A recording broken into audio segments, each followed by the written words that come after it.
However, as the great deeds of bodhisattvas are hard to fathom for one of my poor intelligence, I beg the Excellent to forgive all faults, contradictions, and non sequiturs.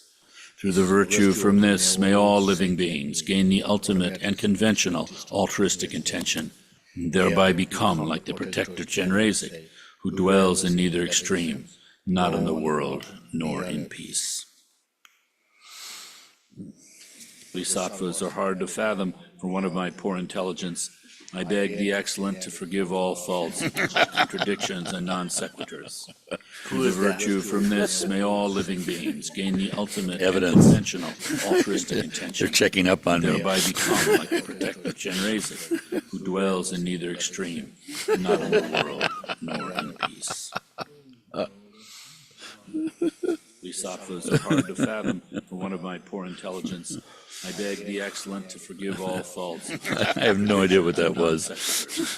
Through the virtue from this, may all living beings gain the ultimate and conventional altruistic intention. They're checking up on me. Thereby become like the protector Chenrezig, who dwells in neither extreme, not in the world.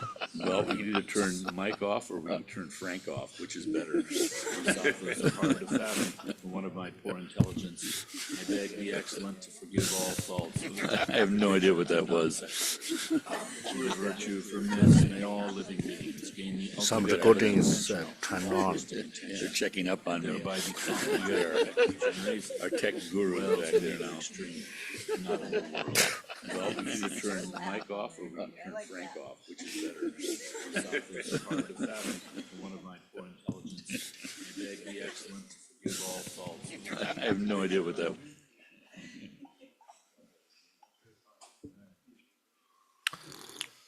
Okay, good morning, everyone, everybody. How are you? Thank you very much, me too. I'm so happy. I am back already, my third land.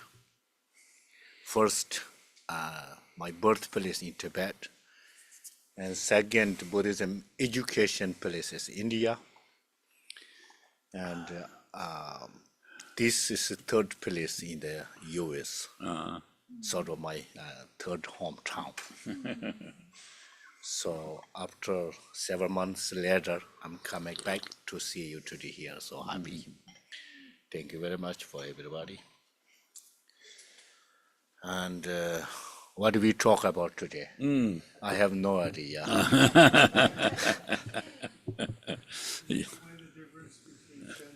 Oh, no.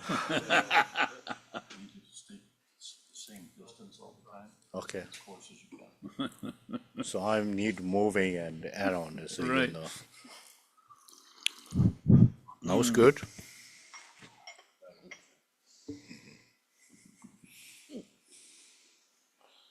So what you want to listen? Well, Khenpo, you just came back from His Holiness giving the Poa Chenmo. I think some people don't know, that's kind of like a special reputation of the Drikung, right? The Poa Chenmo. Yes. Well, I can just say briefly, we'll have to find the picture of it when the fortunate few of us who were in Tibet, we went to Janchu Bling, which is Jigten Sumghen's temple, right? Monastery? Which one? Janchu Bling? Yeah. Yeah. In the Drikung Valley of Tibet. And you're up high on the side of this mountain, like an Adirondack kind of mountain, not like the Rockies, but you're up high, this tremendous view that you get from up there. And you can look down in this valley, and every 12 years they would give the Poa Chenmo, the big Poa transmission. I mean, you could do Poa all the time, of course, but they would do it especially once every 12 years. The Tibetan calendar has a 12-year cycle. And that valley that we saw, I'll show you the picture of it. At that time, not when we were there, but at that time, it was just full of like tents and like 100,000 people coming for this.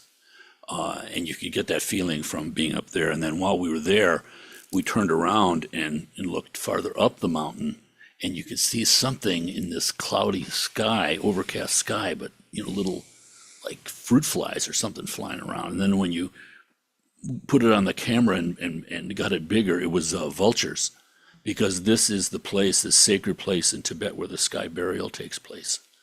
And even while we were there, there was someone bringing a corpse in. They have a big courtyard where the monks will do all sorts of prayers over it, but eventually, it's kind of like the Native Americans. You saw some of the Plains Indians would put a body in just an uplifted, some sort of a simple wood structure, and let the elements and the birds consume the body. Well, the Tibetans do that, but again, with this transmission of consciousness to better states. At the time of death, taking advantage of this tremendous opportunity that death actually presents. So instead of being this thing that's ultimately horrible, the most horrible thing we can think of, it's actually the greatest opportunity. Very much the Buddhist teachings turn everything around. Nonetheless, we could see all these vultures circling up there because that's where the sky burial takes place. So His Holiness gave this POA transmission in Queens, in New York. Was it last weekend only? 2 weekends ago. Last weekend, yeah. And we, Gretchen and I drove to Connecticut with, oh, you didn't go. How come, Bala?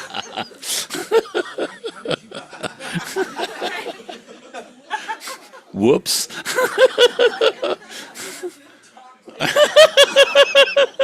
This is actually it's very good, Bala. You are so wonderful, really, man. I guess I think of us as a unit. So I drove to Connecticut and then drove with Megan and Sultram and the two granddaughters to New York. And we got there, and we have other friends in New York, but we were just there staying in the same hotel, as it turns out, where His Holiness was. We didn't know that for sure. But nonetheless, the morning of the POA, drove to the Tibetan center where this was happening. Community hall. Community hall, they call it. And the administrator down there, Achi, is an old friend, and at any rate, 3,000 people. And I saw about 15 Westerners. Everybody else was Himalayan of one sort or another. And anyway, it was raining, and so I dropped everybody off at the hall, and then I was trying to park in New York City. A mile away, I found a place to park, and it was raining, and I walked back through the rain. And to give people perspective, when the power and empowerment, the big lamas like such His Holiness and giving teaching and blessings, empowerment, at the moment, snowing and rain is really all of them, they say the blessing. Oh. I don't know if that's true or not. I never see in the Buddhism, but they think that way. Mm-hmm. So I was lucky I was getting wet, I guess. I walked back, and I got to the place, and I tried to go to the front door. There was a phalanx of monks with their ceremonial hats on and everything, and then some, like a gecko, like a disciplinarian, a big, strong Tibetan layman wearing his black thing, and he just said, side door. So I went around to the side door, and I got there at the same time that His Holiness did. I was at the back of the hall with this tremendous crush of people as we could hear the horns that His Holiness was coming in. And luckily, Megan and Sultram had walked in before. I think so, yeah. Yeah, and it was a little bit disorganized, and someone had knocked off the third row of this big hall of seats. They had put up crime tape for some reason, but there wasn't any reason that it needed to be there. And Sultram, since he speaks Tibetan, found out that there was no reason those seats were actually available. So they sat right there in the third row. Here I am, 3,000 people behind, people pushing and shoving. I had a place to sit, but I go in and sit down, and it's just starting, and who's giving the welcome but our Khenpo? That was a very auspicious beginning. Yeah, really wonderful. But anyway, Khenpo, people, I think, don't know a whole lot about, that particular tradition and the Poa Chenmo and the Drikungs. reputation in that, how it would attract people from all over Tibet, and not a sectarian thing at all. Yes, well, it was really great time. Some our Sangha there already. Pala, Sarah, Kim, some other who, Michelle, Ben, Ben, Ryan, Sarah, the Yeah, little Sarah, Sarah, Sevilla. little Emma. Yes. Two Sarahs. We all there together received power teaching, His Holiness. It was really great time. But before I wasn't planning to go there. I want to go back to Rochester directly from Maryland to here. But months ago, someone called me, request to come over there and some gift speak about benefit for power in Tibet. And then I say, take several hours. And then I just give the response. And then, okay, I will come there. And then I went to there. And for good everybody, and see New York City again once. And then come back with our sanghas. Great opportunity. Everything's free. From Maryland to New York City, free. From New York City to Rochester, free. Very happy. So then here today, I was speaking about for benefit only for power, and how to say, how many years later give the people power in Tibet, the special Tikkun power. Actually, Kaju, Nyingma, and Sacha, and Gelugpa, they have own power traditions or lineage. But only the Tikkun power is very famous and popular because the other lineages says since the power is first started from Ed 7, the king of the Trisong Detsen with the Pema Sambhava, Guru Rinpoche. And at moment start power. Actually, the powers come from Spring Tantric texts. There's Tantric texts is four different categories. Activated lineage or Tantra, behavior Tantra, Yoga Tantra, and Spring Yoga Tantra. This one final and ultimate Yoga Tantra, Spring Tantra. The powers come from that text quotation. Highest Yoga Tantra classification. Highest, exactly. Yeah. So many other lineages master says, since at centuries, from lineages unbroken lineage power, only that is Tikkun power. Unbroken lineage. Unbroken lineage, yeah. You know, this is some other lineages powers, there's not clear in the history. The who Lama, who give who transmission, teaching, everything, no clear in history. Yeah. Dharma history. Uncertain transmission Yes. of many texts. So Tikkun power is very, how to say, unbroken lineage. Unbroken. And powerful. In Tibet, many people actually die. After people die, they bring the Tikkun tea monastery. Even my hometown was very far before to get the Tikkun tea monastery, but they body bring over their monastery. Some are high lamas, Rinpoches and Khenpos there. If they are monastery, they need to power. 2-3 days they lift their body. And then the Tikkun tea cemetery is very special. and then put their body. In Tibetan tradition or habit, whatever, I don't know, custom, the bodies give the, what is called, birds. The birds, the vultures, the sky bird. Vultures, Vultures, yeah. vultures. Vultures. Something like that. Yeah. So therefore, Tukung Pawa is very popular and powerful and blessing. Right? Yeah. Khenpo, I have to say too, there's a special benefit for, us like ordinary Americans to be at an event like that because,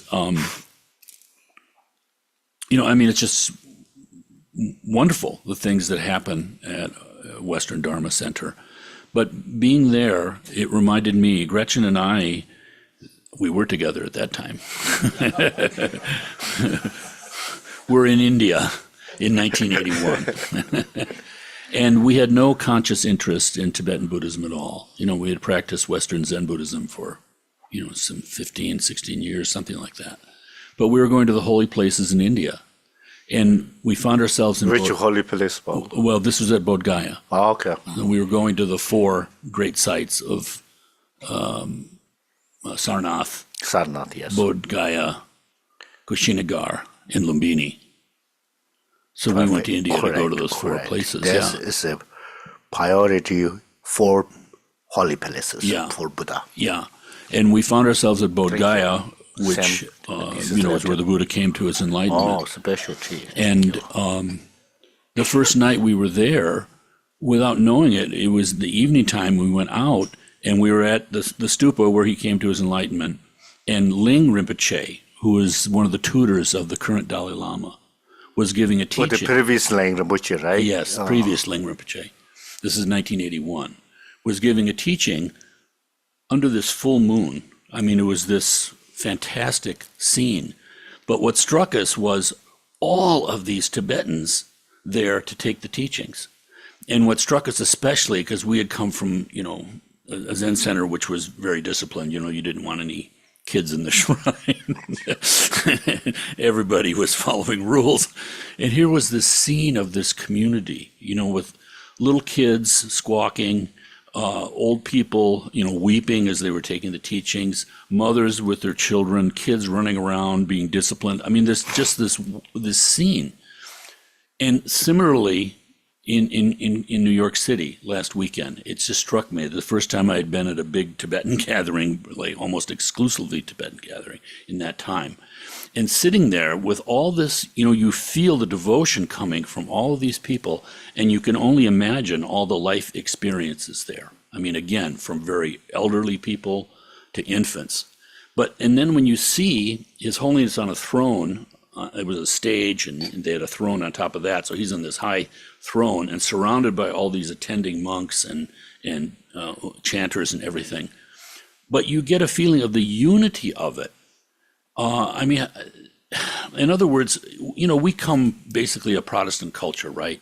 And the kind of resistance that sometimes we have even intellectually ourselves, or certainly with the public, you see someone on a throne, like, what's he doing that throne? We're all equal, this kind of thinking. And to see him on that throne, you realize he was not separate from all those people. It's not that kind of exclusionary thing at all. Rather, it's this group effort to liberate all. And it's just extremely moving because you see this is all of one piece. We tend to pill out one thread here, that kind of thing, because the teachings are so complete, it's so overwhelming, 84,000 heaps of Dharma. But when you can experience it in that way as one thing, and of course we can do that ourselves. You don't have to be in a group of Tibetans to do that. You can experience that in your own meditation. But it very much moved me last weekend, seeing that and remembering that teaching that we had no idea what was going on, because it was all in Tibetan in Bodh Gaya years ago. And yet there was something about it. You could feel the power, the kind of thing that can transform a culture. Not just, your own personal therapy. It's something so much deeper and so much vaster. So there was a taste of that, last weekend too. And I wanted to thank you for your words there, Khenpo. Oh, no.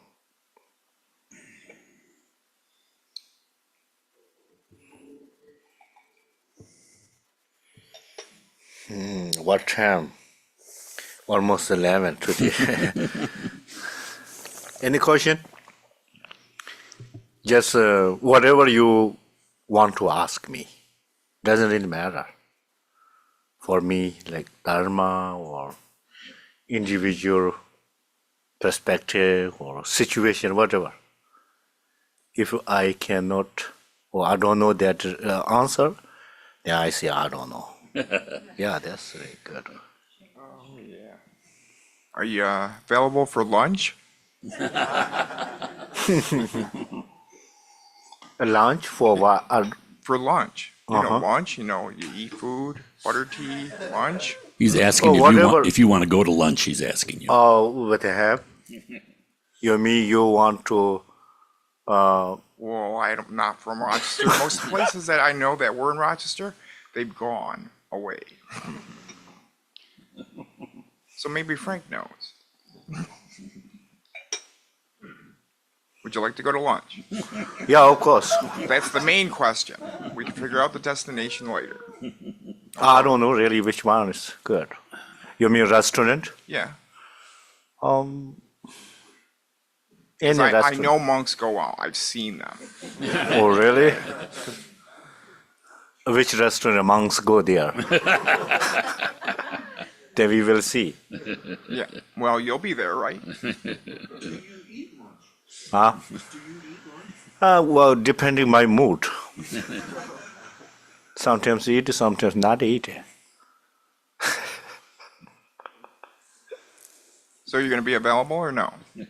Huh? It's Oh, still a yeah, no, of no. course. Yes, no? Yes. So he's a yes, sorry. I'm half deaf, so. Well, if you can buy, bring over there, it's good. I'll buy you lunch. I buy the monks down in Nipka. I buy their lunch for a couple days. You already bought? No, I have not bought it yet. I'll buy you lunch, so whatever you like, you can have. Yeah, thank you very much. You can buy lunch for me. Well, and then, Lunch for you, I gotta check this morning. okay, perfect. Thank you very much. And maybe I will bring home and I can eat there, home. Or you think I need to eat the necessarily, huh? If you wanna take it out and you're antisocial, you can. Yeah, that's good idea. I will do that. Khenpo, what have you been doing while you've been gone? Well, that is really, for me, is a big question. Your arm was good. Huh? Looked like you could chop and wood. Yeah, that's why I did there learn and exercise down there for several months. Every day. Gym.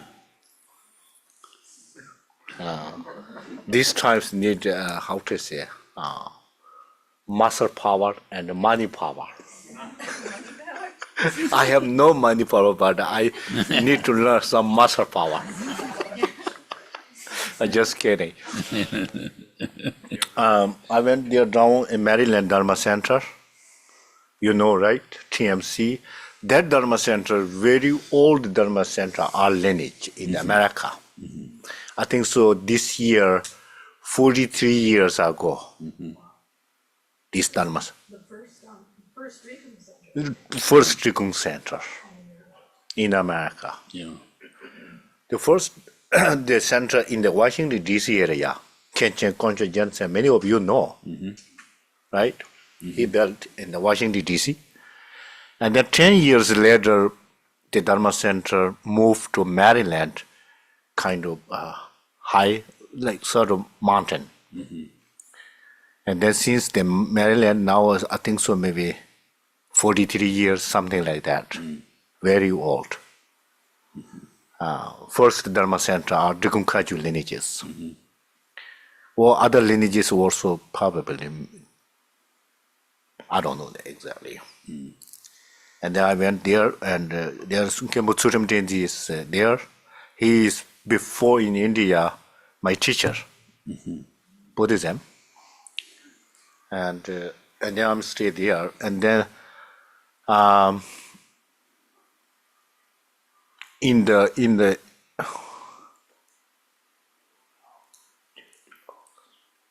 beginning of September, no, middle of September, Khenpo went to India to receive the teaching the Sharavasti meditation, and special for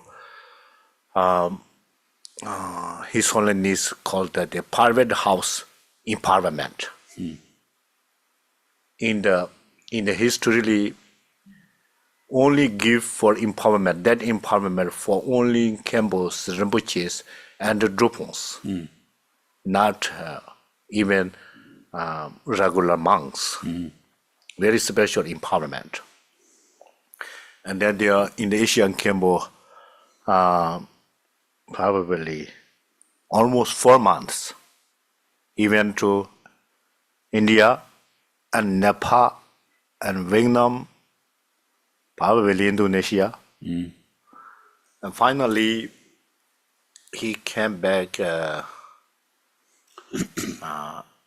middle of December. So before he went, and he requested me to teach there every Sundays, and then I say yes. And then every Sunday I teach there. That's all. And then afternoon some walk and cutting the tree. Somebody knows already. And Firewood. and then take walk, eating. That's all. Reading some book, and some writing down how to say poetry. I like that. In Tibet only, not in English. Yeah, Charlie, I hope your question is okay. Okay.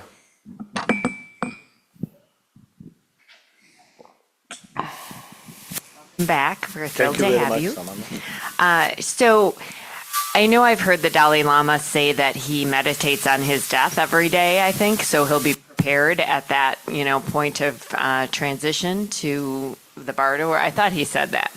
And so I was wondering, when he talks about meditating on death, do you know, or do you think that relates to like the image of your body being eaten by the vultures, or is that more just the idea of the poa in the transmission? Because we've been learning, and even in that Tibetan Book of the Dead, just how important it is, the state of your mind at the time of your death. And so I know he's said that he's been, always wants to be prepared for that state. I thought I've heard him say these things, and meditating on that, like that transition. So Transition to where? to death, from life to death. Because we've been learning in our teachings just how important it is that you're not in a state of fearfulness or anger, that you're in that state of just, openness and bliss and contentment to have the highest rebirth or next step along your path. So do you know what that would be? Is that more doing POA, or would that be like envisioning your death? Good question. I don't know answer is Yeah. correct or not. I mean, you're not the Dalai Lama, so I guess, it might be his practice that he's doing kind Yeah, of of thing. course, So I don't, definitely yeah. I'm not Yeah, Dalai I just Lama. mean that it's his practice, not You are your right. specific practice. But do you But- do anything related to that, as far as that idea of the transition from here to the Bardo? The man, His Holiness Dalai Lama, always people mention main purpose for meditation is for confident to die, with the confidently to die, happily die, willingly accept the death. Make sense? Because all the being or people very, very afraid to die. Right? Because of ego. So power really how to say for transit or transfer to pure land, that's for sure. But daily life meditation is for fearless to die, happily to die, accept the die, Make sense? For that is need to meditate. So that is real meditation. His Holiness always say, bodhicitta, emptiness. The union bodhicitta and emptiness meditation. This is very important. The power, if you once meditate and once training the power, and then probably 6 months later once practice, and twice a year, then good enough your practice power. If you really high realize about the power, you can practice every day. Make sense? That's the reason. Otherwise, if you really good enough for power practice, if you retreat power for 3 days, show your head, right? Throughout the head, sign. Sign. Something sign. If you show that completely, and then you no need to practice much. And then you 6 months later once again, and then you know yourself, your realization, how stable, and when you're going to the meditation of the power, and then you know yourself. Nobody knows about that, right? And then really you have confidence to power practice, and you nothing fear. You're thinking about the death and died. You see the many people die in here, and you have more compassion without any fear. And that time you have kind of high level of the realization, the power. And then you can practice power daily life. And then no effect, no any problem with your life. Make sense? Otherwise, if too much practice power, then, if not really confidence your power realization, you just hope and guess, and then every day or every week power practices so. But if you enough that long life practice or mantra, so that's important with the power. So therefore, recently, His Holiness give power there after you give the long life empowerment. Amitayus. Amitayus. Make sense? Okay, Amala. Thank you.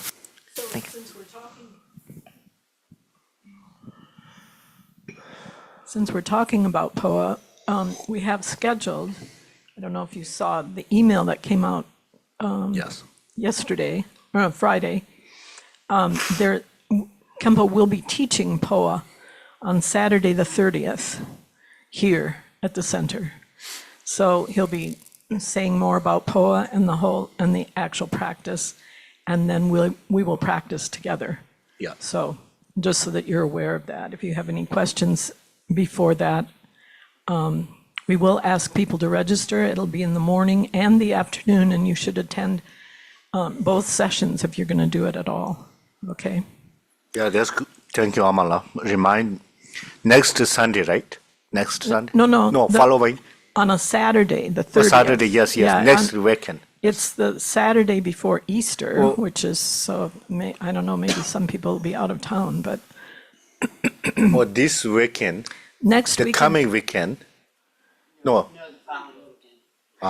Today is Sunday. 3 weekends. At the end of the month. Huh? 3 weekends away. 3 weekends. Oh, yeah. Next weekend is White Tara teachings on Saturday, and White Tara mantra dedication, and our merit pledge dedications, and refuge vows, if there's anyone who would like to take refuge with Khenpo, and bodhicitta vows, bodhisattva vows. That's a big day next Sunday. So, and then the next weekend, I think, is just an ordinary Sunday. Give people a break.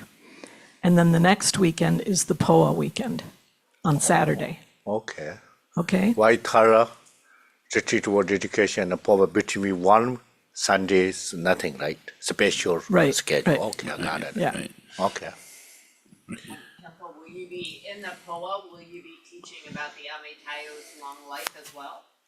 You know, because Yeah, by the way, later back come. within that. Okay, thank you. I have a question.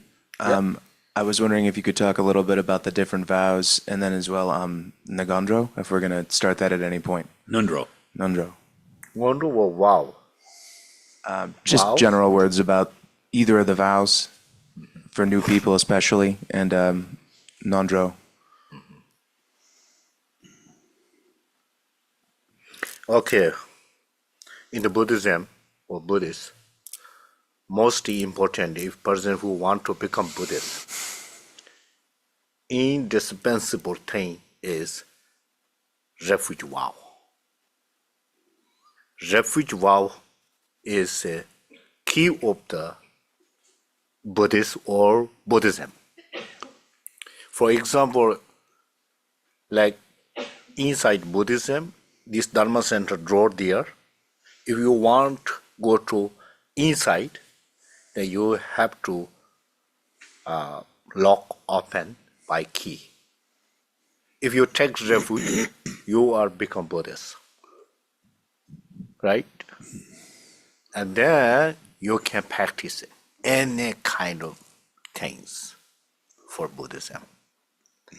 So Buddhist and non-Buddhist, what is different? Only you take refuge 3 jhos and not.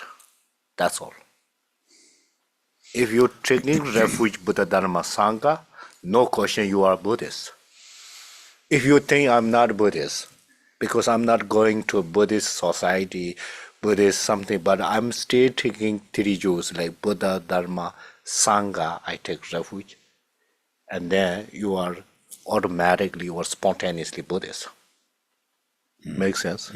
If you go church every Sunday, your mind, Buddha, Dharma, Sangha, and somebody asks you, oh, he is going always, or he is going always, whoever, church, but your mind is Buddha, Dharma, Sangha, then which practitioner, religions, you are Buddhist.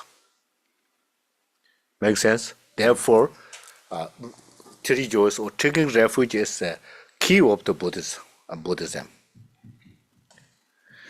And the Bodhicitta vow.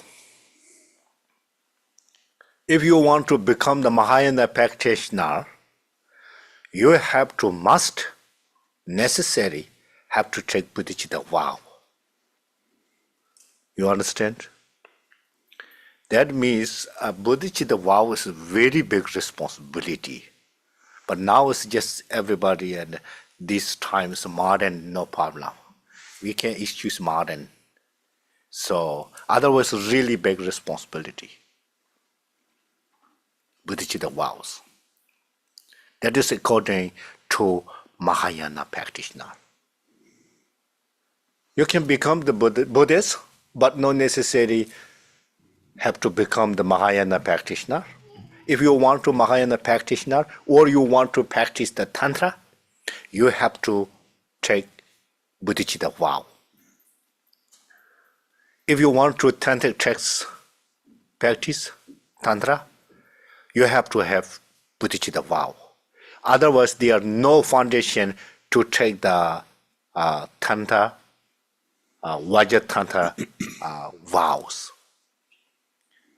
And the Buddha, how to say, refuge is a foundation or key of the Buddhist or Buddhism practitioner. Okay, there's 3 vows. Refuge vows, Bodhicitta vow, and Tantra vows. That's for sure. No 4 vows. No doubt. No question.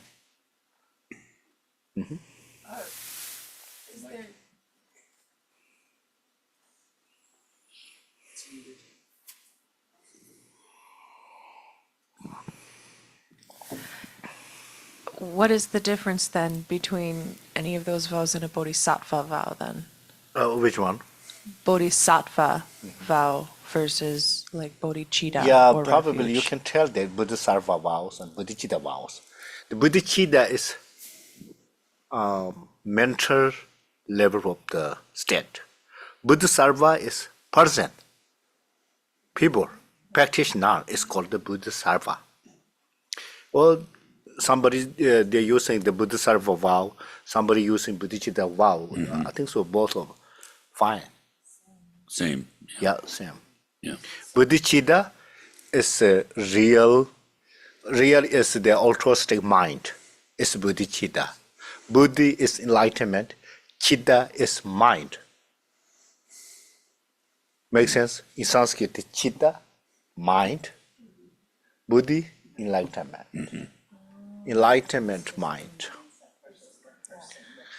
And Buddhi is The linguistic difference here, like I know these are the same, but why?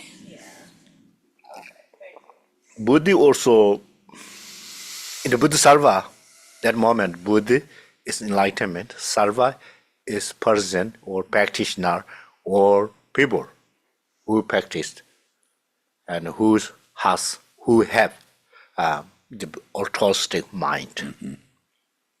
Make sense? Bodhisattva and Bodhicitta. Like you can say, we can tell Garchen Rinpoche is Bodhisattva because he has bodhicitta, his mind. Right? So, yeah, something like that. So could you say that the mark of a bodhisattva is bodhicitta? Bodhisattva is bodhicitta? Probably not. The person and person or people and his mind attribute is a different letter bit. Right, but I mean, is bodhicitta then a sign of a bodhisattva? Oh yeah, that's true. Right. Yeah, exactly. That's true.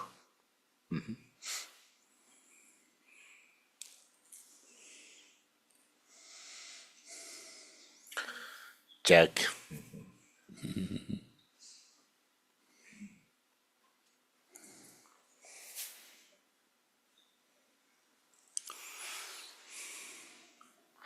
Hello again, Khenpo. Good to see you. I just to not to change subject that drastically, and I know there's not much time, but perhaps perhaps in the weekend after next weekend, sometimes before the POA teaching, because it's such a it has so much to do with the channels and the winds, and I think we have a limited perspective here and limited teaching on that. So I was hoping maybe could you give some of your perspective, or perhaps a method in which we could practice to get better touch and get a better sense for our own like internal channels and central, all that. So you're asking like something. To better understanding. Yeah. For Yeah, what? get into better No, better for what? tune. For what? Yeah, I know. Just I so- understand, but for reason. No, I know. But for why before the power you need? Well, I mean, it's pretty important in the practice. Yeah, I This know, being in but tune with the central channel. I mean, I was thinking a long time ago that really at least we have to know, because many of people really interested to learn tantric texts. So therefore, if whoever want to learn the tantric texts and want to practice tantric texts, and then you have to know your physical channel functions first. That's most important. Without knowing your channel functions in your body, probably not really worth tantric practice, I guess. I don't have any experience because I'm not a good practitioner at all, really. But I learned that. I'm studied that. This is my hearing knowledge, not experience knowledge. You understand what I mean? Yeah. Just like somebody told me like that. I don't know, somebody told me like that. That's what I read, I learn, somebody teach me. The real Buddhism, where you're hearing, when you listen, not enough. After that, what do we need to do? Huh? Practice it. Well, three, what is called? Threefold or three things. Listen or hear it. After that, contemplate and meditation. These three things are indispensable Buddhism. Really. Most for us, or ask me, so for me, for just I learned. Learn means I have heard. I did a little bit contemplate because I need to test. If I failed my examination, not good situation. So therefore I did reflect or analyze Analyze. Yeah. whether the many theories or many perspectives, other lineages, like Sacha, Gaju, Gelo, contemplate. And then I have not done all of them on meditation. So therefore, why I'm telling here, I have no experience. That's the reason. Right? Right, Paula? Huh? You're a theorist. Well, so, yeah, really important to know channels. At least you have to know 3 channels mainly. Right? Most of you know 3 channels. I think there's a So good where deal is of goes the 3 channels? Why the Tantra text that important? And I will little bit explain in the before power teaching the 3 channels situation that's necessary. Need to know the dream of the power teachings and power practice. Other channels we will see. In one weekend I will teach. Make sense? But little bit, well, we will see. I was planning long time ago that I need to teach the Rochester at White Lotus. Yeah. I didn't think any other Dharma centers, but here I was thinking to teach for. That is also basic foundation of the Tantric texts. Text. Practice, yeah, Tantra- text. Tantra Tantric texts, he's saying. Yeah, Yeah. really, so important. Everybody really interested to practice the Tantra Yana, right? There are so many Yana. Yeah. Hinayana, Mahayana, Sutrayana, Tantrayana, Right. right? Yana English translation. The many, I think so. Most translation words there. What is Yana? Huh? Vehicle, right? Vehicle. Yeah. Because centuries change. In Tibet, when the Buddha Dharma translated from Sanskrit to Tibet, that term is not really using the vehicle something. That term is just, I think so, maybe only that word, instead of word in Tibet, the Tikpa, Yana is only Tikpa. Tikpa means can bring up. Like I think so. I feel like sometimes the elevator is very good, really. If you go there, bottom, right? Yeah, this is correct translation. I think so. Real meaning, you can really carry heavy bag in your shoulder. Carry a Luggage. heavy bag on your shoulder. Luggage or surgest. Yeah. Very, very thick, that much luggage you can carry in your shoulder. Also, your looks that luggage is very young, light. That means, what is mean that big luggage on your shoulder? That is for benefit of all mother sentient beings' responsibility. to bring the enlightenment. Real meaning, since morning, since today, nowadays, until tomorrow, these days, all your three activities, mentally, physically, emotionally, or whatever, or body's activity, mind's activity, and speech activities, every single moment for benefit other. That is called the Mahayana. Maha is great or big, right? Makes sense, Bala? Yes. That is called the real Bodhisattva. We can do that or not. I'm not really. Somebody can do?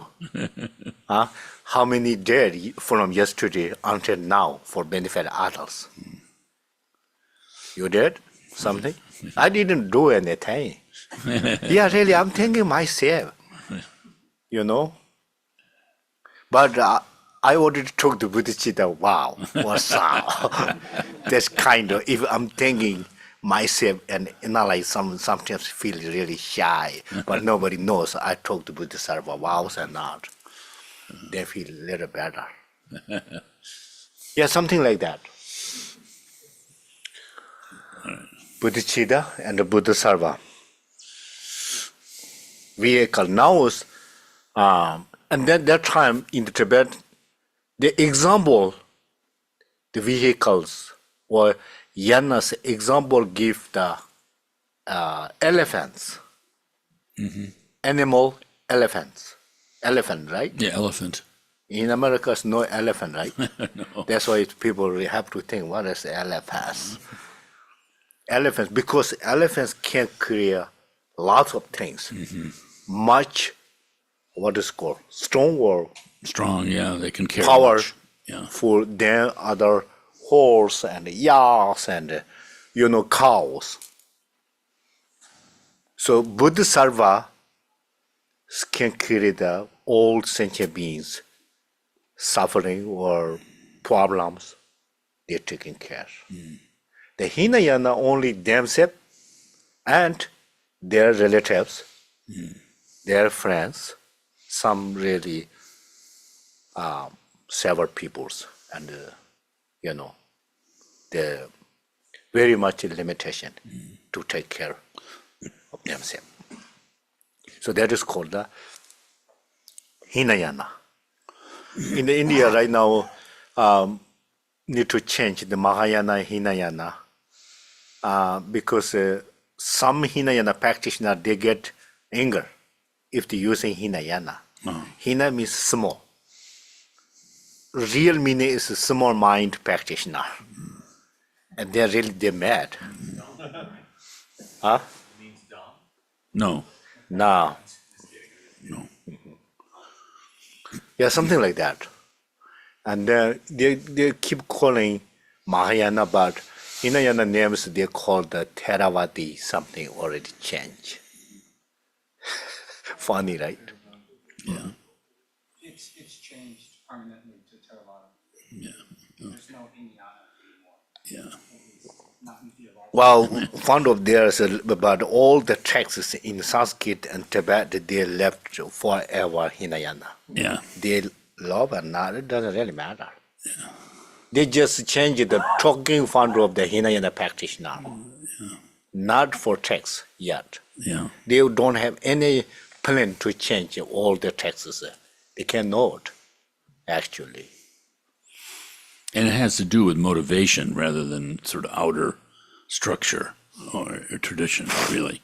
I mean, you can call yourself whatever, but if you're practicing just for your own benefit, that's it's the smaller motivation. But at the same time, it's never criticize, because the final realization of the small mind practitioner, it's called arhat, conquered all the negative emotions. Arhat, yeah. Arhat. And they're able to walk through a wall. So they, until it's only the bodhisattva, seventh, eighth level, that the realization is greater than the arhat. So Yeah, of course, we always have arhat to be only, humble. according to Burmese, just first Burma. First movie. according to paths and only path of seeing. That's all. No more argument. Because the Arhatis practitioner or Hinayana practitioner, they don't accept the knowledge of the obscuration. Makes sense? So therefore, they don't accept ultimate enlightenment such the Mahayana's perspective. Makes sense? They just done, in the Buddhism, there are two obscurations, really important to know if you want to understand or if you want to study for detail of the Buddhism. Emotional obscuration and knowledge of obscuration, or somebody translate their cognizant, yeah. obscurations. Obscurations of the emotions, yeah, and then the obscuration of cognizance, of Cognizance, knowing yes. or knowing, Yes. whatever. So, obscuration of the emotion disturbed to get liberation. And obscuration of cognizance, right? Cognizance, yeah. To disrupt, to, how to say, obstacles to get the omniscient. Yeah. Makes sense? There are two final resources, whoever practitioner, liberation and omniscient. Liberation. Yeah. For the benefit of, we have a large number of people on Zoom today. So if you would wait for the mic when you have a question or a comment. And for the people on Zoom, if you want to use the chat to ask a question, I'm paying attention today.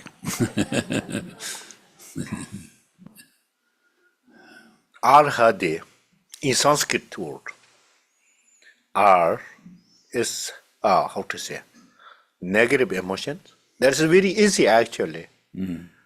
Attachment, ignorance, and anger. These three called the R. Had means destroyed. So that practitioner already destroyed their three poisons: ignorance, attachment, and anger. You understand? So they're called the arhat. And then the Mahayana practitioner, their perspective, I am done. I'm no need to any practice, no need more any, no need to practice anymore, because I already destroyed my three poisons. Yeah, any my emotions and negatives makes me suffering, because there's no negative emotions. I am always happy. There am no need to do anything. So their perspective, something like that. So therefore, Buddha said, so you're not done yet. Huh? So if you keep that feeling or your happiness long times, one day, sometimes your, long term habitual tendency arise again. Make sense? So really, you're not born again in the samsaric situations, but you takes their time, years, never become the Buddha. Make sense? Kind of like, deep sleep. No benefit of others, no benefit themselves. Just kind of deep sleep. Therefore, Buddha, sometimes, Buddhas show the power and physical sunshine to see the arhats are sleeping. Like morning windows come sign, we cannot sleep much. Need to wake up, right? Get up. Similar. And Buddha's teaching sound, they can't hear arhats.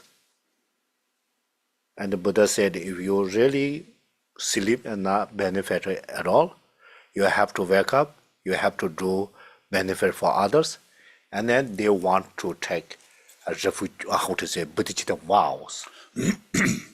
And then they need to practice all the 10 bhumis. Arhat is not done yet, only one bhumi. They even don't accept bhumis. You understand, Pala? So these things you have to know. And then 10 bhumis, throughout all the bhumis, at the end of the 10 bhumis, what happened? And you become Buddha. For when you get the first bhumi, first bhumi has 108 different attributes or qualities. And second boom is double you have. And third boom is terrible you have. Really. That is from Sutta. I learned. And the end of 10th boom is you become Buddha. Make sense? And from second boom is start to abandon the cognizance or obscuration of the knowledge. And during of the 9 boom is very difficult to abandon the obscuration of cognizance. Right? So, we don't know what happened this afternoon, tomorrow morning, next year, and a year. We don't know anything. Right? Any behind. Everything kind of really, how to say, indirect object. Yes, we know right now each other. Only there is a face. I see your face, you see my face. That's all. You didn't see my back, even your backside, your own, how to say, you didn't see yourself. So why? Because knowledge of the obscuration really, really thick. But nobody knows this is obscuration.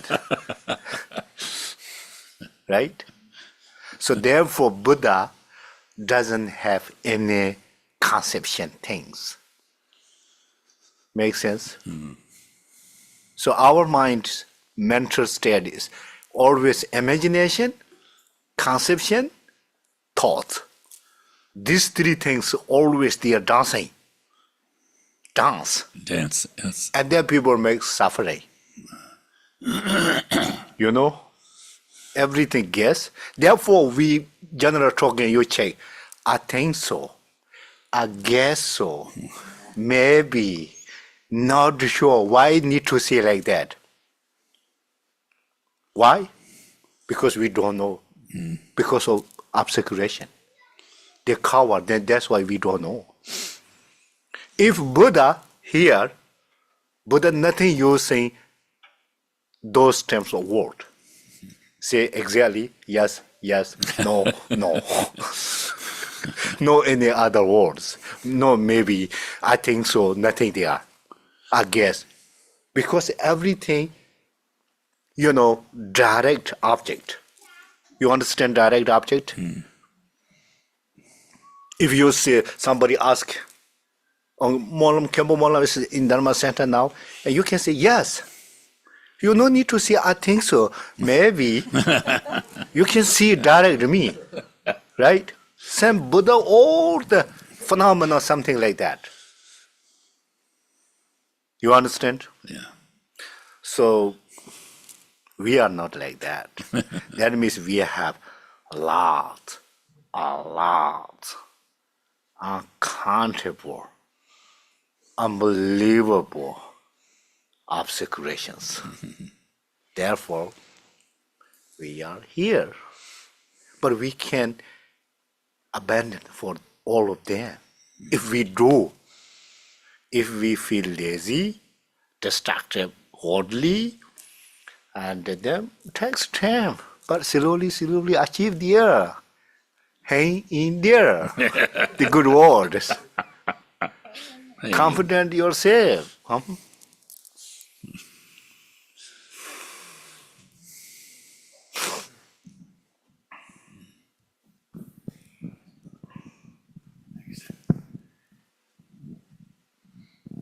Isn't there certain amount of sacrifice that comes with being a bodhisattva and taking on. Sacrifice yourself is come from bodhicitta. Right. So, and we're sacrificing nirvana for everyone else. They get to go there. What? Nirvana? Yes, or Dewa Chen. Everyone goes to Dewa Chen before us, right? Isn't that how, as if we're bodhisattvas? For what? Say again, for what? For, I said, we're sacrificing ourselves for others to go to either Dewa Chen. Sacrifice for benefit yourself. For, right. Not sacrifice for you. Not sacrifice for your life. Sacrifice for your benefit yourself.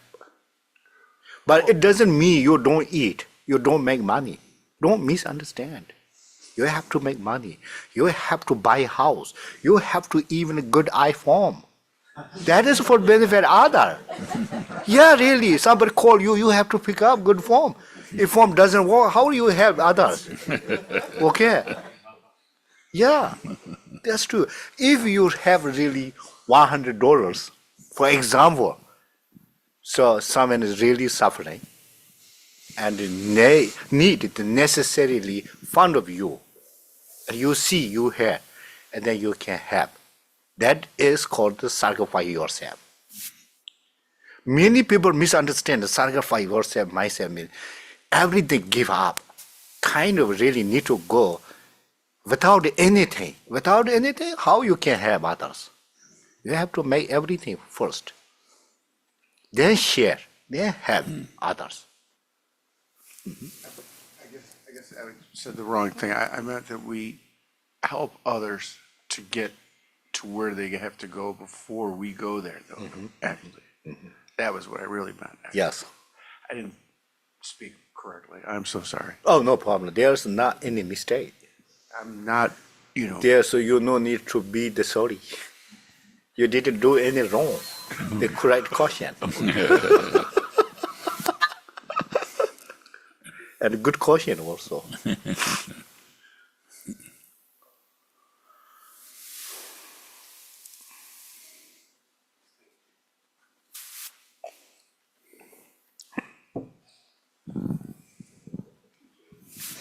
Welcome back, Khenpo.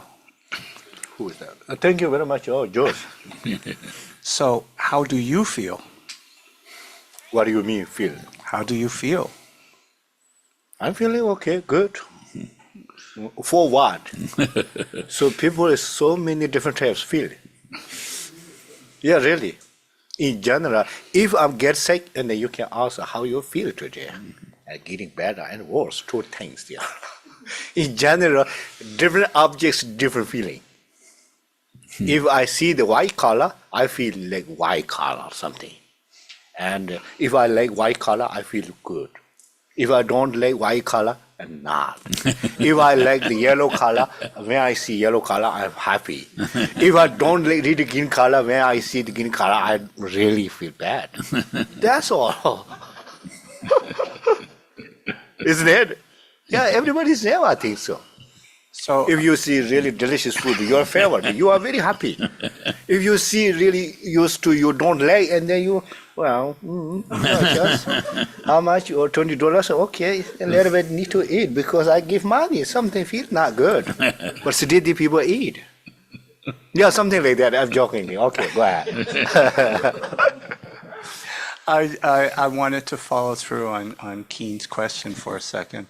I have in my head this idea, the bodhicitta and bodhisattva vows of the individual and the bodhicitta and the bodhisattva vows of an organization or a sangha or a lineage, and how that works. There's the individual practice, and we do our things to help all sentient beings.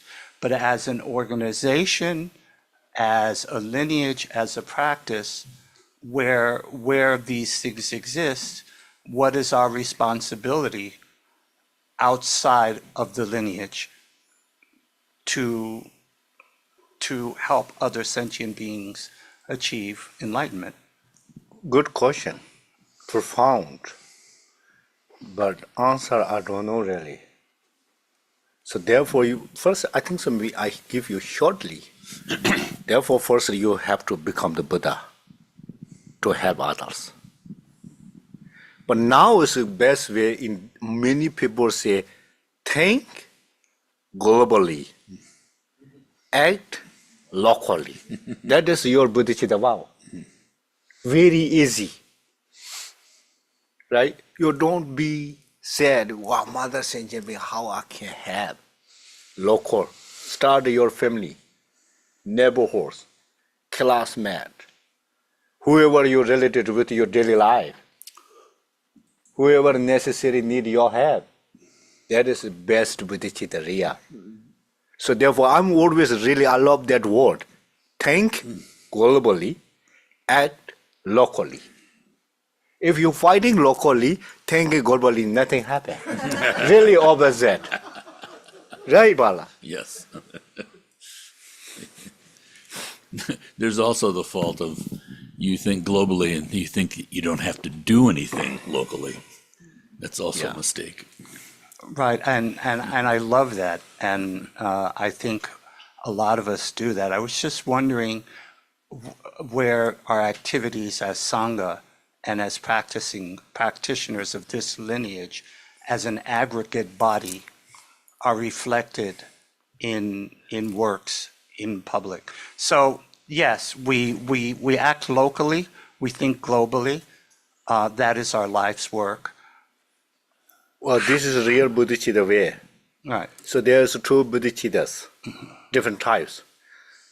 Absolute bodhicitta and ultimate or relative bodhicittas. The relative bodhicittas, two different types. Action bodhicitta, engaging bodhicitta.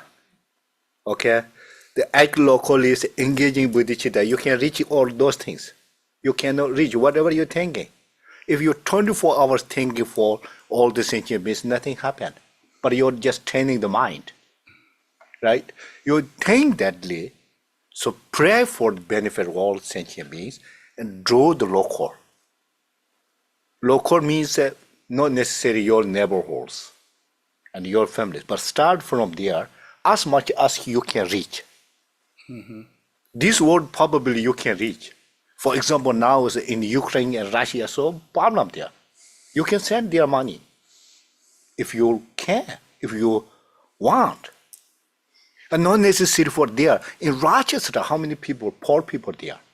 Homeless people, jobless people, houseless people. You can have that. Right, and so my question actually directly speaks to that. I'm being a little bit obtuse.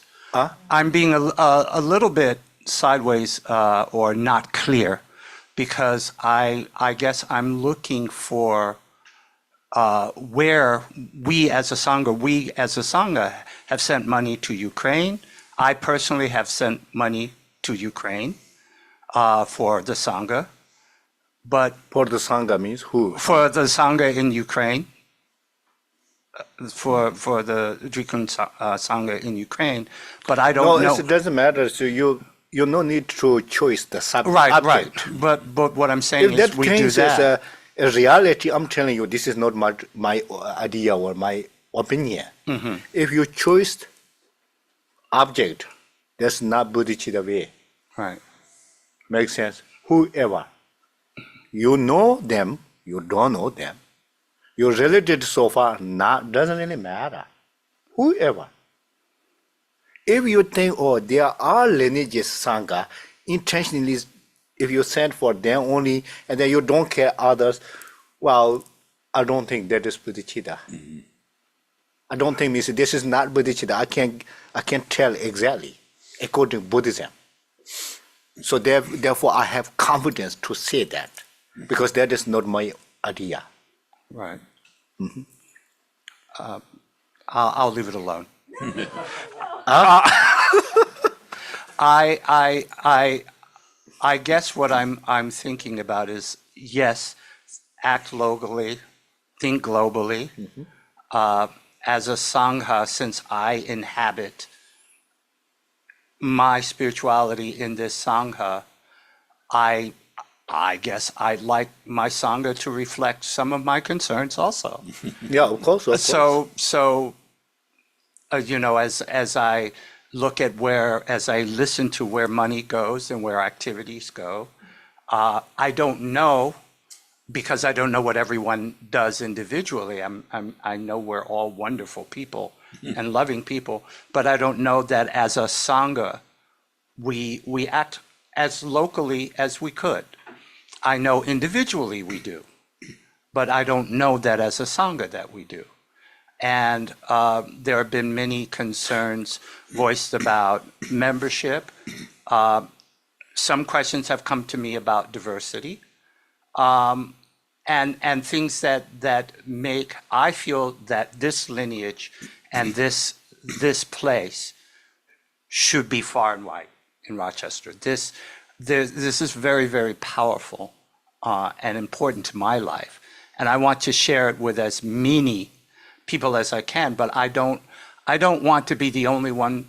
I don't want to be the only one, you know, saying, oh, you should go to I'd like to see the Dharma Center do that. I'd like to see the Dharma Center in areas saying, you know, this is important to your life. This is what. So it's not proselytization. Yeah, I understand what you mean. Yeah. This is very important. You recognize and realize. So you want really for help others, and then you learn really lots from Dharma centers. You will get lots of experience for Dharma centers, right? Right. So Dharma center is equally same for our Sangha. Not only one person belong to this Dharma center. Everybody need to solidarity, contribute together. So therefore, all of the us, right? So therefore, you just I used to say the Dharma center or monastery, the source of the happiness and enjoying and benefit for themselves and others. We have to realize that. And then you really feel, oh, this Dharma center, my Dharma center, our Dharma center, I need to do for Dharma center. If I do for Dharma center, through Dharma center, many of the people benefit. So you don't necessarily have to have direct object to have. Indirect object through the any things. Make sense? Absolutely. So that's important. Good question. Thank you. George, I spend a lot of time like in places like Mazda Terrace, you know, Durnan, off of Genesee Street, maybe Seward Street. One time I almost got shot on Seward Street. So I don't think the rest of the Dharma Center really needs to be going to some of those places to make an impact. But, you know, there are people who are willing to take the risk to do that stuff, but it's not easy. But if you need help from me or anything like that, I'd be glad to do that. But, you know, so, you know, I'm out there on, you know, some of the toughest streets in the city giving rides to people who need help. But most people would say, you know, what are you doing there? You shouldn't go there. But yeah, but I mean, there's Uber drivers and Lyft, they're getting their cars stolen, you know, and they're helping people over there, but, you know. Yeah, okay. Any other question? I think we're good. Question? No question? Hmm? Thank you, everybody. Really good question. This is also benefit for others. Yeah. Someone question and somebody learn. Yeah. For me, including. Yeah. I think so. 1 month before, Amala announced once about Apchi Puja in India, right? So, a little bit add or explain about that. We have to know. Very important Apchi Puja. Apchi is not only for Dharma protectors, not like other religions, or I mean lineages. I'm not now using the lineages. Lineages means only for Buddhism in Tibet. There are different lineages. not only for Dharma protectors. Apchi is a transcendent person.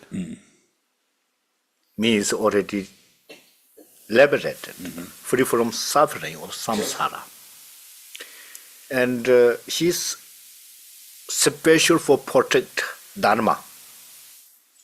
Monastery Dharma Center for informing people practice, informing for Dharma Center activities. Make sense? And individual informing any activities and to go away obstacles, hindrance, right? Hindrances, removing hindrances, obstacles. Hindrances for these things. Yes. It's also depending on your prayer motivation. What your pray? What is your motivation to pray the Abji? Or you pray like all sentient beings happiness, Abji blessing, their words.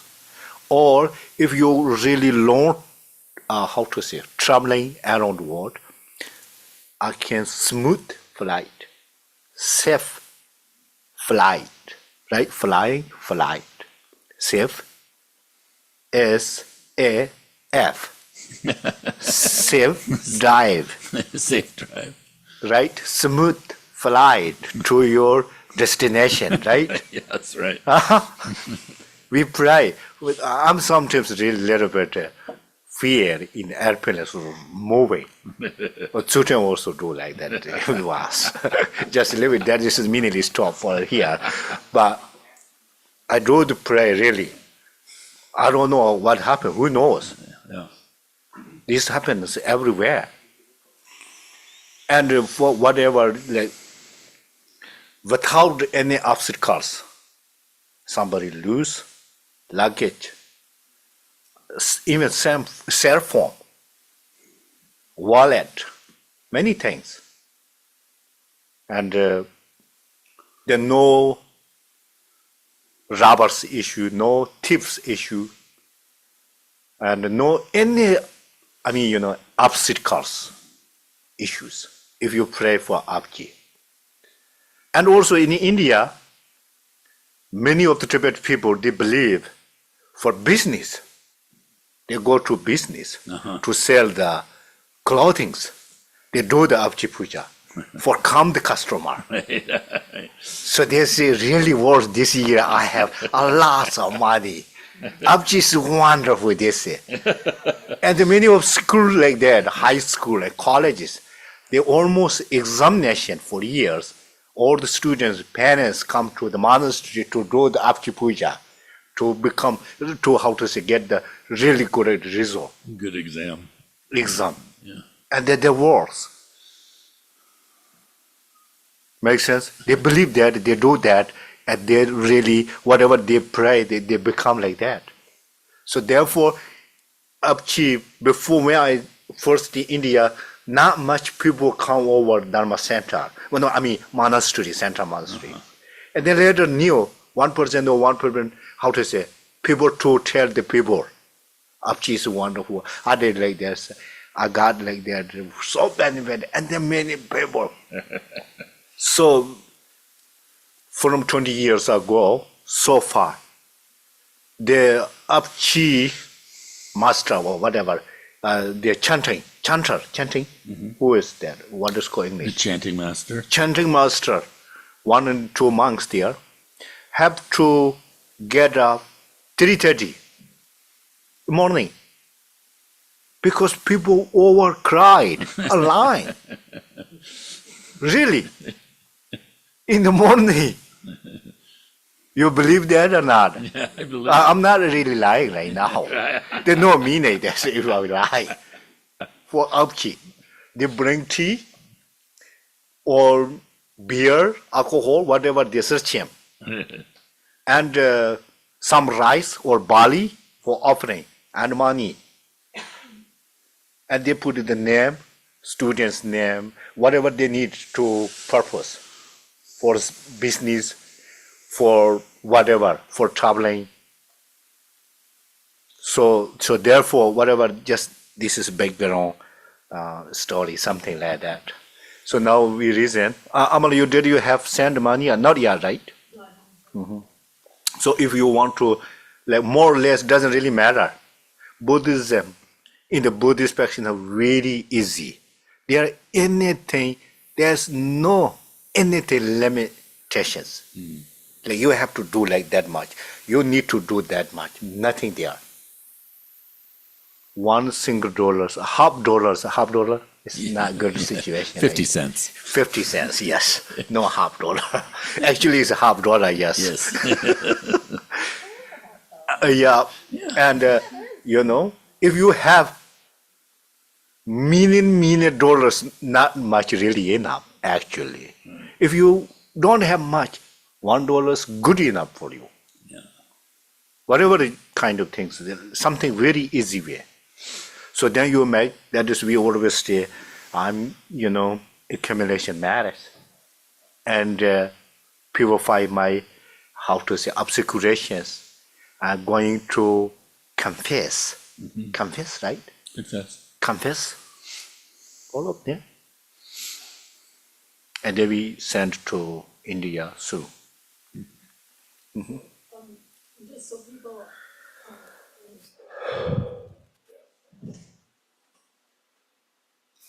Oh. So I'm not sure how clear we were ever about this, so. Sorry, I'm not sure how clear we were about this, Khenpo, I'm sorry. There was a lot going on for a few weeks in there. But Khenpo asked the monks in Changchubling in Dehradun, India, so the Drikung Monastery in India, to do Achi Puja for us, right? Yes. So, and then we make an offering to cover all their meals and tea, and whatever expenses they had, and an offering for the lamas or monks who participated in that. So we need to send some money for them now to the tune of about somewhere between $500 and $600. You just sent me the receipts, right? And I just, so we have collected some. We did make an announcement and we have some of that. But if anybody would like to make, as Khenpo said, small, however small you can or large you can, you could place it in this wooden bowl that Stephanie just got and put on the table here. And we'll add that to what's been collected so far. Or if you want to go home and send it via PayPal, you can do that, or even on Square in the store, right? With Chris. So I don't know if anybody has questions about that, just see Khenpo or see me afterwards, okay? Okay.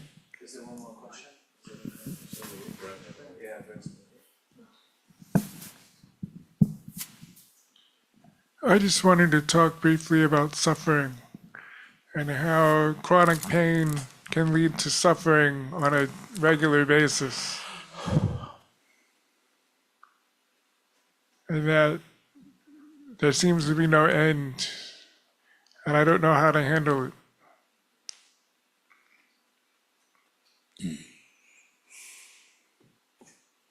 Chronic illness, sufferings. Yeah, I know they around the world, so samsara is just nature of the suffering, actually. But mainly important, according to Buddhists, suffering, illness, whatever they have cause. The suffering, illness, chronic illness, whatever they come from any causes. That cause is called the non-virtue, evil.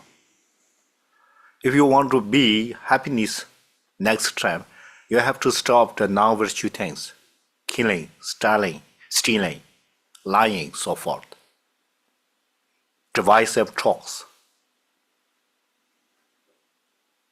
Right? Covetousness.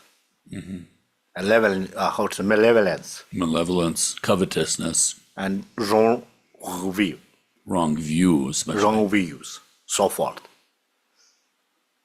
and doing things for harm others. So, according to Buddhist perspective, and Buddha said like that. For example, if you fight with people, that means you are not happy. If you show the attitude with people, at moments you're not happy. Right?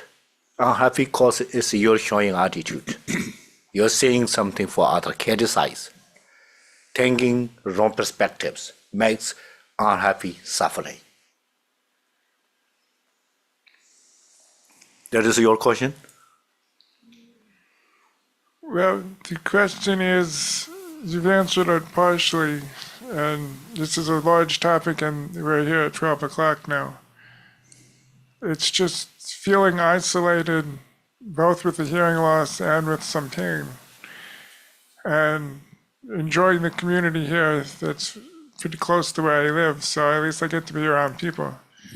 But when I go back alone, I can just kind of go into a tailspin and just go around in circles and believe that there's no way out.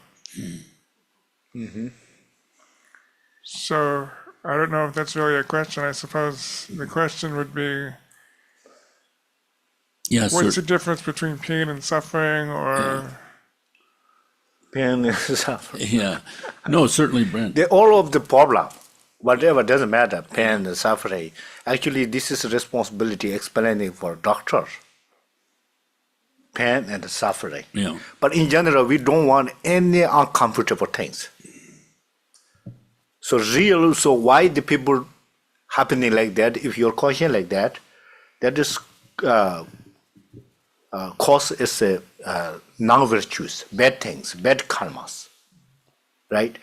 If your question is how we can to solve, best way is stop doing bad things. That best way. That definitely will be happy situation. But also we do sort of inherit our actions from before. And the feeling of being like intensely alone, any person who thinks honestly, deeply, that's our situation. That's what we've done. We've cut ourselves off from everyone else, really. And a thing like a Sangha is very helpful, of course, because you have that kind of contact. But at the same time, you see in your meditation, it's this feeling, I am meditating. That I idea is so strong, and it's the source of our suffering. But the good thing is that you can have the belief that, this is going in the right direction, so to speak, that the truth of it can be realized, and there's no suffering in that truth. So that's a helpful thing. But at the same time, you're seeing the profundity of our situation. I read once, that man that I love, Edward Kanze, he talked about having an experience where he woke up in the middle of the night, and for a second, he didn't know how he was, and he experienced just his extreme loneliness. He was seeing samsara as it really is, instead of all the distractions and, entertainments and everything we do to distract us from that situation. And that's actually what the Buddha saw. That all of us, we sort of feel this kind of lack in our soul, so to speak. And so we're always reaching out, trying to find something to fill that hole. And the Buddha said, if you go into that, you find out it's not that terrible thing at all. But yes. So you're doing the right thing. You're doing the right thing. And any kind of negatives that come up, when you have this kind of attitude, like Khenpo's teaching of bodhicitta, what happens? Those experiences then are purification. You don't have to use the pain to create more pain for someone else, as you're doing, as you're not doing. You understand, that's good. But we can't help the bad experiences that come up. Even the Buddha, and experienced a back pain at the end of his life. Yeah, main important, you have to know cause and effect. I have to accept. And then you're very easy to understand suffering and pain or sorrow or misery, right? Misery or sorrow, right? Sorrow. Sorrow or whatever. So Buddha says every feeling, sense of your feel has cause, and then sense of feel is effect. You have to know that. But good question. Whatever happening now, Yeah. things is effect or result. Yeah. So they have cause. Whatever. We have to check why these I be suffering, or why I am happy today, they are happy. Everything have cause and effect. In Buddhism, only one term using that is called the karma. In the karma, their effect and cause is both in the karma name. Kar is cause, ma is effect. You understand? Mm-hmm. So if you know very well about that detail, so you easy to stop to be suffering with the suffering, and easy to build be with happiness. Right? But good question, Brent. Yeah. I mean, really, you're putting your finger on what everyone's situation is. If you, for example, if you go somewhere, there's you're not happy, you're not go there, because you know that location situation. If you eat something, that food makes you unhealthy, then you don't eat, because you know that situation. And when the people happy, or and then people need to know, well, this is today I'm happy. Why? Because yesterday I did a good job for benefit other, for benefit positive things, whatever. I did positive things. Today I'm really happy. And today you're suffering, or whoever, me, or why, have to analyze, investigate. Then you realize, oh, I did something wrong this morning. Therefore, I'm not happy right now. So next time from today, I shouldn't do that again. Okay? And there's problem is solved. Yep. Okay. No. We have one more thing to do here. Uh-huh. Happy birthday. Oh, this is Happy birthday to you. Happy birthday to you. Happy birthday. Thank you.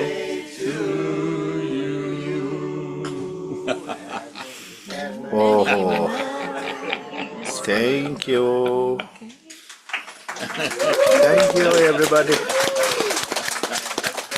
actually last Sunday, but we missed it, so we combine it with the welcome back. Thank you very much. Welcome back. In the back room. All right. So, page 32 for the brief close. Om Mani Padme Hum Ri. Om Mani Padme Hum Ri. Om Mani Padme Hum Ri. Om Mani Padme Hum Ri. Om Mani Padme Hum Ri. Om Mani Padme Hum Ri. Om Mani Padme Hum Ri. Om Mani Padme Hum Ri. Gyavani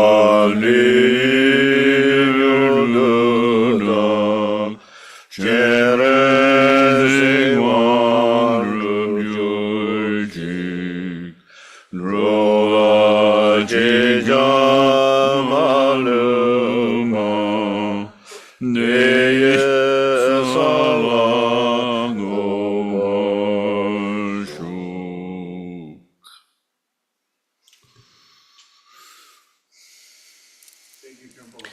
Thank you, everybody. Okay. Welcome back and thank you. Thank you very much. All right, all right.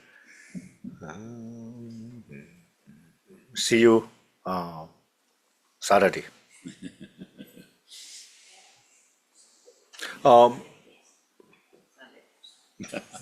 Saturday. So everybody, the numbers, am you writing down or not for Tara Mantra? It's on our website. Uh-huh. People have been putting it on the website. Okay. So we'll have a total. You have told us because that's good, Adam. Thank you. And that day we need to tell people total.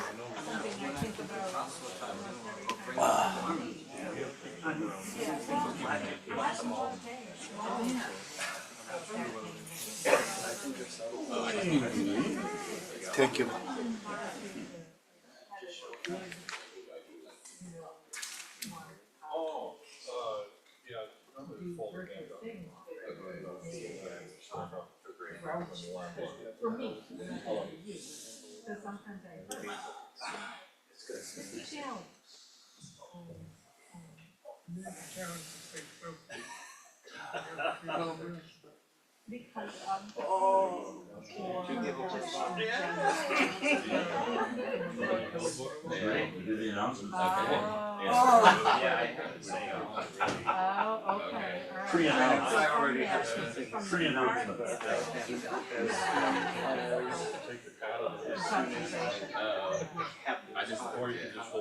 I have no antidote for that, except sometimes to just make myself sick. I have to make. Yeah, there's a person